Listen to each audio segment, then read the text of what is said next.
Hey, everybody. Welcome to Connect, our elder to elder conversations. And this week, we're going to be talking about that giant E word, evangelism. How do we share our faith with others? Welcome. Hey, everyone. Welcome to the E2 Effective Elders podcast.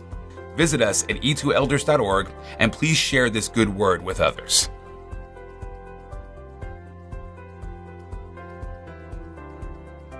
Hey, everybody. Welcome to E2 Effective Elders. This is our podcast called Connect, Elder to Elder Conversations. And a big thanks to CDF Capital for making this possible. CDF has been a longtime partner of E2, and we would not be where we are today without their investment in elders across the country and around the world.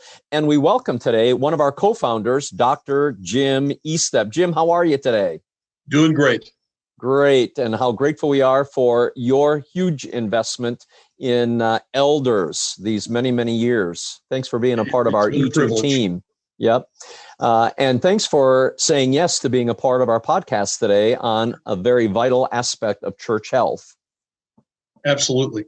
ELDERS, this whole year we're focusing on the 6 challenges of elders.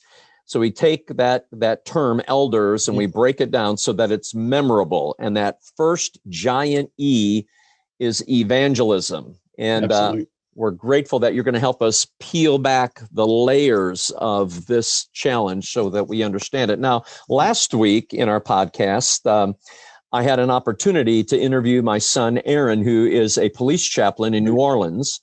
And he helped plant a church after Katrina that's all about ministry to broken people needing hope in that very still broken community. So, Jim, I want to lean heavily on your insights on evangelism to keep that conversation going as to evangelism, sharing our faith. You know, a lot of people are blown away by that word, confused by that word, intimidated by that word evangelism. Many times don't see themselves as an evangelist. Right. They don't. Exactly. I'm not an evangelist. Hey, I don't have the gift of evangelism. Right. So, you know, I don't know if you saw the Barna report that just came out a couple of weeks ago.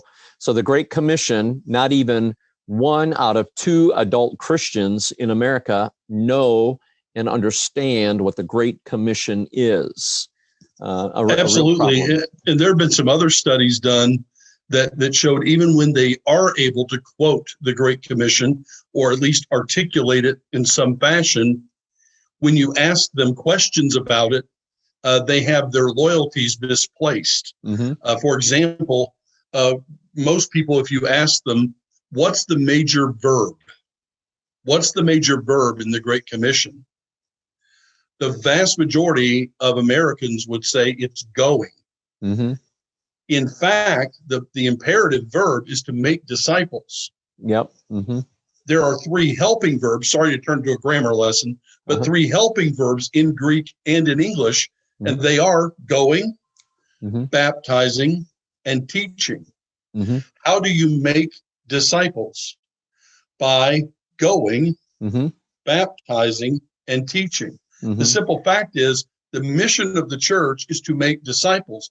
But that doesn't happen until the church gets out into the community, out among the people who are not part of God's kingdom yet, not part of his family, who are beyond the walls of the church, and engage them relationally with the gospel. So going as part of the Great Commission is absolutely essential. It isn't the full picture, but many churches aren't doing that. Right. Yep. The whole focus is on coming.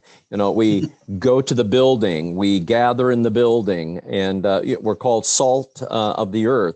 Salt in a salt shaker is of no use to us. It can't flavor our food. It's of no use to us. So we have to get out of these fancy salt shakers and be of use to God by helping people develop a thirst for Jesus Christ. And what you're keying in on is an essential element for a healthy, dynamic church. Regardless of what authority you read, what school of thought you are on church health, all the debatable issues, one element the board. Churches that are ingrown are living on borrowed time. Right. Healthy churches have a focus beyond their walls, beyond their own people, and are really engaged in the local community, like your son was sharing about. That the church has a presence beyond a location. You mentioned that sometimes we teach it like, come here. Think about what people say on Sunday morning. I'm going to church. Right. As if it's a location, a building.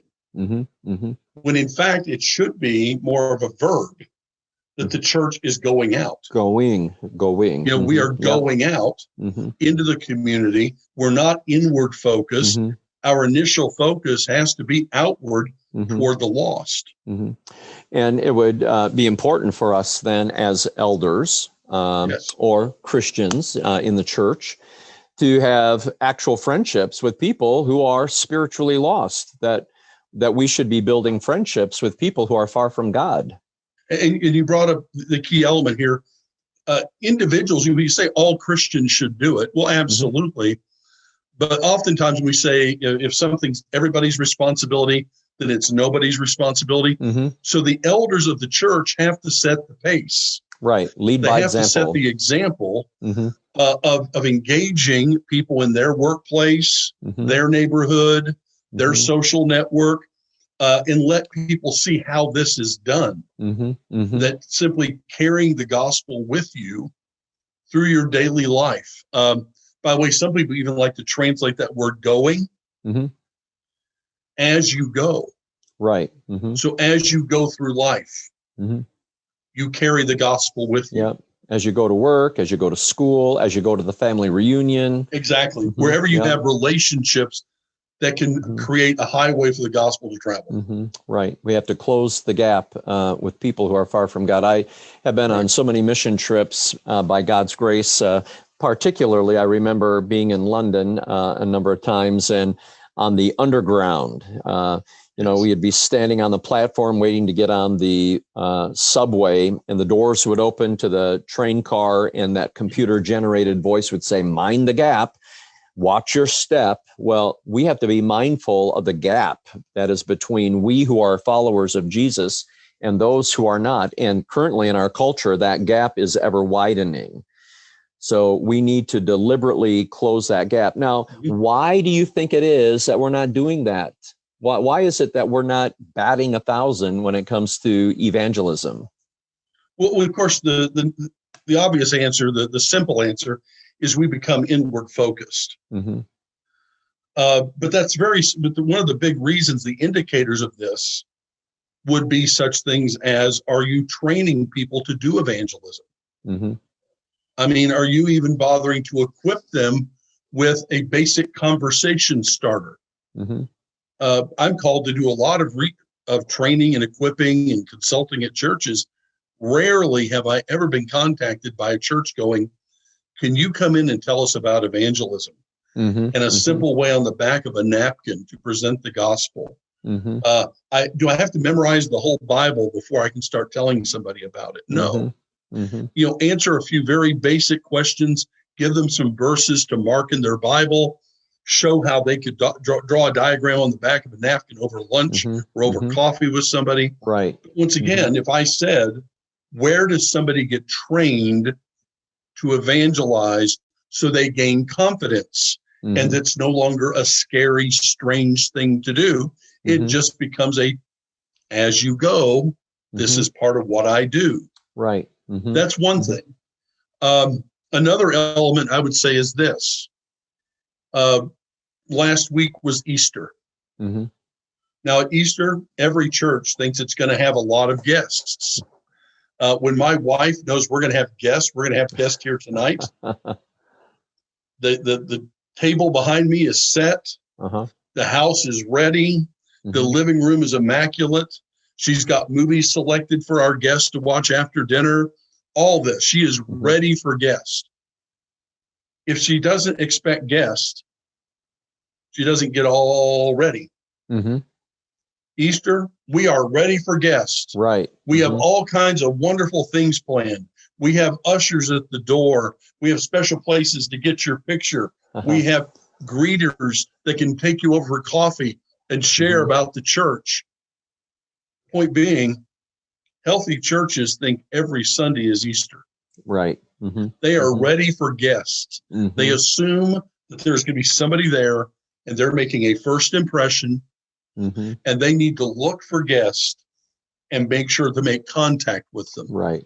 So once again, I've gone to some churches where Easter was fantastic, and the next Sunday, it was back to normal. Right.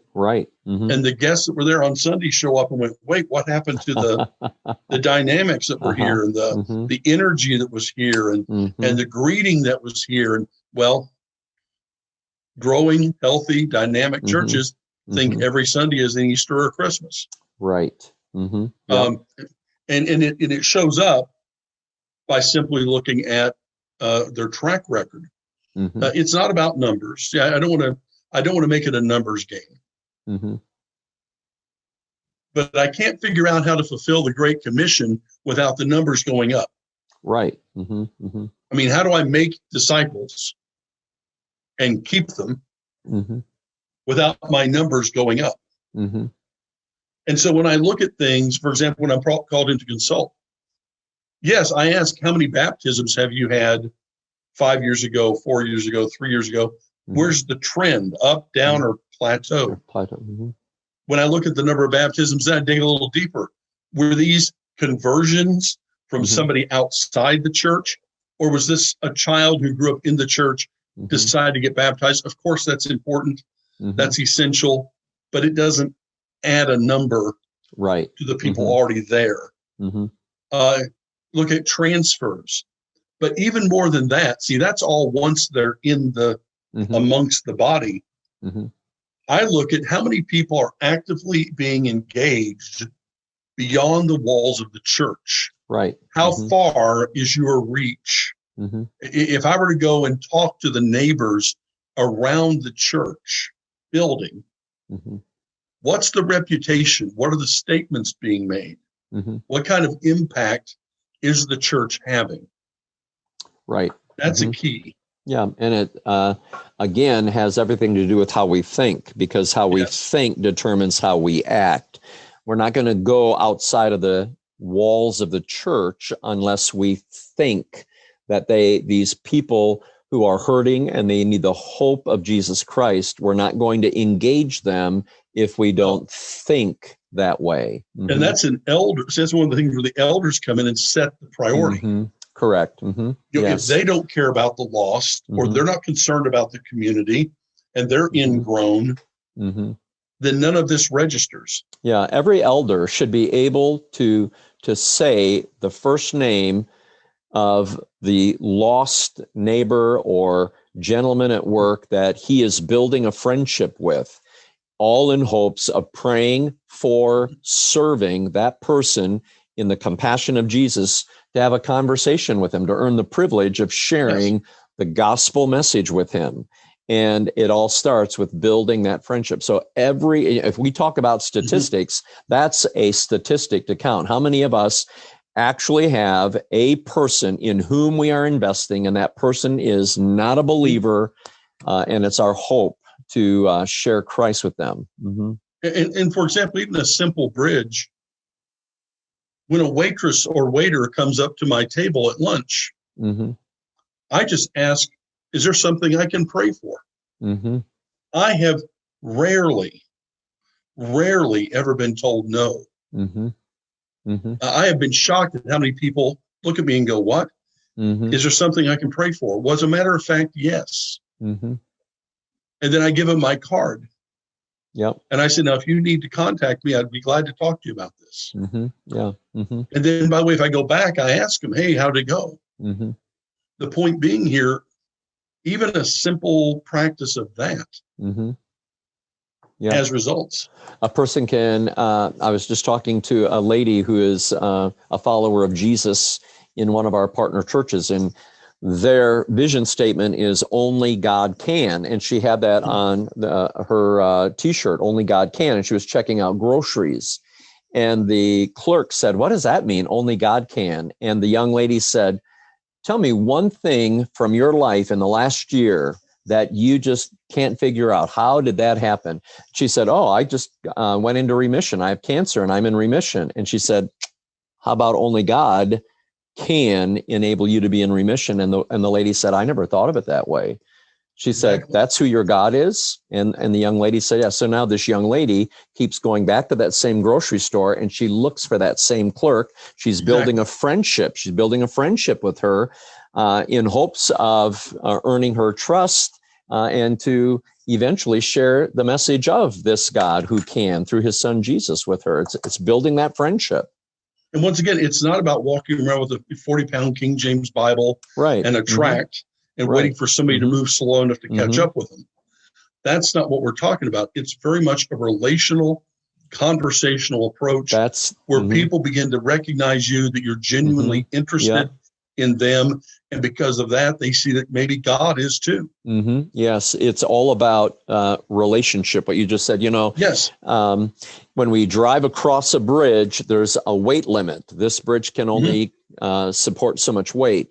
Well, we need to build bridges of trust that bear the weight of truth.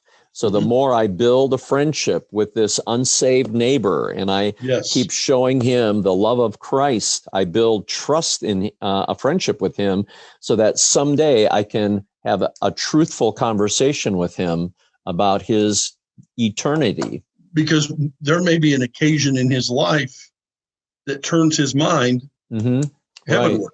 Yeah, I need to talk to my neighbor Gary about this. Exactly. Yeah. And that, if you're not there already, they might even know. They might even know you're the person to talk to. Exactly. Yes, it is all about relational evangelism today. And once again, there are a lot of resources out there on how to do evangelism, even digitally, that you can download and literally show on your smartphone. Correct. Yep. Well, and it's having a heart that really is based on concern about somebody's eternity apart from God, without Jesus, and what awaits them. So, if we don't have that heart of concern as elders, don't expect people in the church to have that. We have to lead by example. And without that, they're going to have that inward focus. Yeah. And not an outward focus that makes them prone to be willing to sacrifice. Yeah. And as you say, their days are numbered, as you say. Yes. Yeah. As a congregation. Exactly. And regretfully, we're seeing that happen all across America. Church Fuel, they had a statistic just a few months ago that now we're at a place where 10 churches are closing daily in America. And we're not gaining ground. We have to reverse this trend, and it begins with evangelism. And if people sometimes say, well, I can't imagine 10 churches are closing daily, we don't hear about it. It's because by the time they close, they are so small, they don't go out with a bang, they go out with a whimper. Right. And nobody notices until they start driving around town and realizing that looks like a church building. Yeah. And it's now a restaurant. Yeah.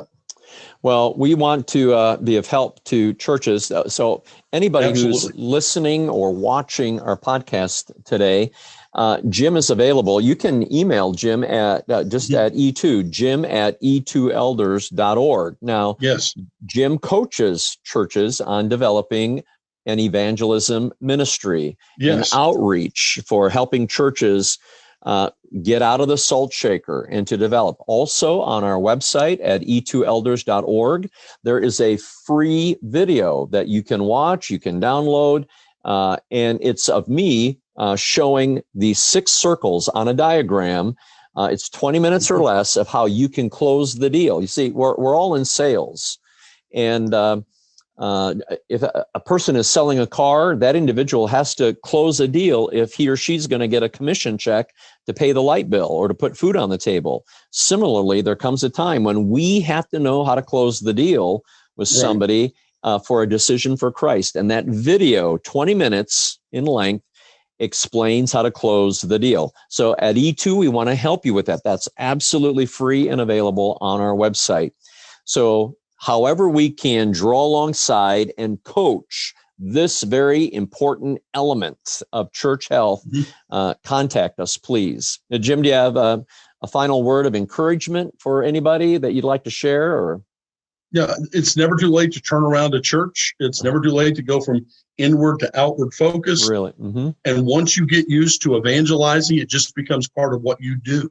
Absolutely. It's a part of how we live life. Absolutely. How we just go on a daily basis. Yep. Great. Well, thanks, everybody. And remember, connect, elder to elder conversations. That what we're trying to do is help one another move the kingdom of God forward. So share this podcast, share our website, share our Facebook page with others.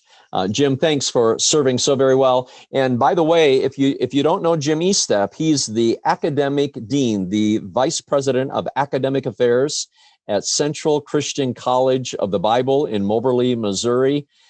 Jim is that lifelong academic, and we're so very grateful for that, very much. Well, and Central is enjoying a wonderful season of life and looks forward to serving the church. Absolutely. Yep. Undeniably. Well, brother, thanks again.